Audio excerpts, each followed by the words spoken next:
السلام علیکم دوستوں، لائٹ ٹیوب میں آپ سب کو خوشامدید کہتے ہیں اور امید کرتے ہیں کہ آپ سب خیریت سے ہوں گے۔ دوستوں، صحابہ کرام جو کہ حضور صلی اللہ علیہ وسلم کے بہترین ساتھی تھے اور ان کی خدمات بلا شبہ دین اسلام کے لیے کافی زیادہ ہیں۔ صحابہ کرام رضی اللہ تعالیٰ عنہ کے اللہ تعالیٰ اور اس کے رسول صلی اللہ علیہ وسلم سے پیار کے واقعات جب ہم سنتے ہیں تو ایمان تازہ ہو جاتا ہے اور ایسا لگتا ہے کہ شاید ہی کوئی ان سے زیادہ ایماندار، مخلص اور وفادار ہو۔ دوستوں، آج ہم آپ کو عراق میں دفن 2 صحابہ کرام کا واقعہ سنائیں گے کہ جب ان کے قبروں کو کھودا گیا تو لوگوں نے وہاں نظارہ دیکھا۔ مگر دوستوں، ویڈیو میں مزید آگے بڑھنے سے پہلے ہم آپ سے گزارش کرتے ہیں کہ ہمارے چینل لائٹ ٹیوب کو سبسکرائب کریں اور بیل آئیکن کو پریس کریں تاکہ ہماری نئی آنے والی ہر ویڈیو آپ کو بر وقت پہنچ سکے۔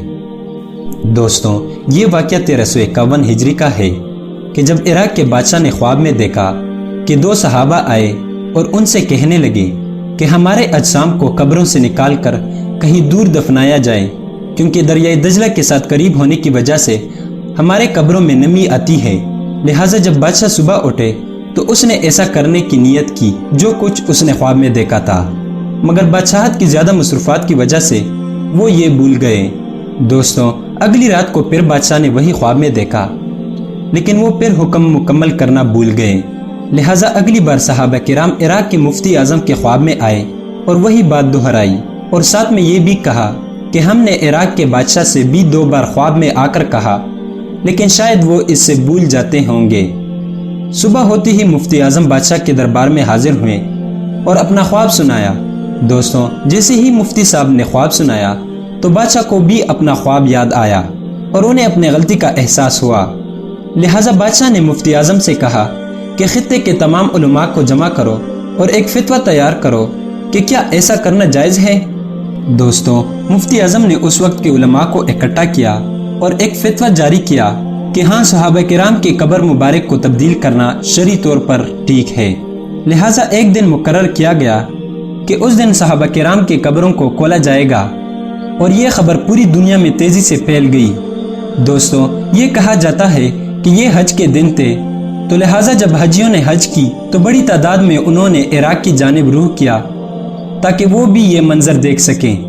مورخین لکھتے ہیں کہ اس اجماع میں تقریباً 5 لاکھ کے قریب لوگوں نے شرکت کی، جو کہ یقیناً بہت بڑی تعداد ہے۔ دوستوں، جب صحابہ کرام کو ان کے قبروں سے نکالا گیا تو لوگوں نے جو کچھ دیکھا وہ کسی معجزے سے کم نہ تھا، کیونکہ صحابہ کرام رضی اللہ تعالیٰ عنہ بالکل اپنے اصلی حالت میں تھے۔ ان کے چہرے تازہ، کھلی اور روشن دار آنکھیں، اور یہاں تک کہ ان کے داڑھی مبارک میں ابھی تک غسل کا پانی موجود تھا۔ دوستوں، یہ نظارہ جب لوگوں نے دیکھا تو بے اختیار منہ سے اللہ اکبر کے نعرے نکلے اور بہت سے غیر مسلموں نے اسلام قبول کیا۔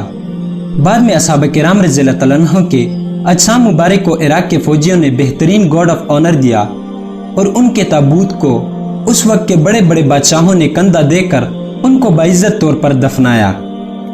دوستوں، یہ ہوتا ہے اللہ والوں کا مقام کہ مرنے کے بعد بھی وہ لوگوں کے دل میں زندہ ہوتے ہیں، اور بڑے بڑے بادشاہ ان کا صرف دیدار کرنا چاہتے ہیں۔ ہماری اللہ تعالیٰ سے دعا ہے کہ ہمیں بھی اللہ کو راضی کرنے والا بنائے۔ آمین۔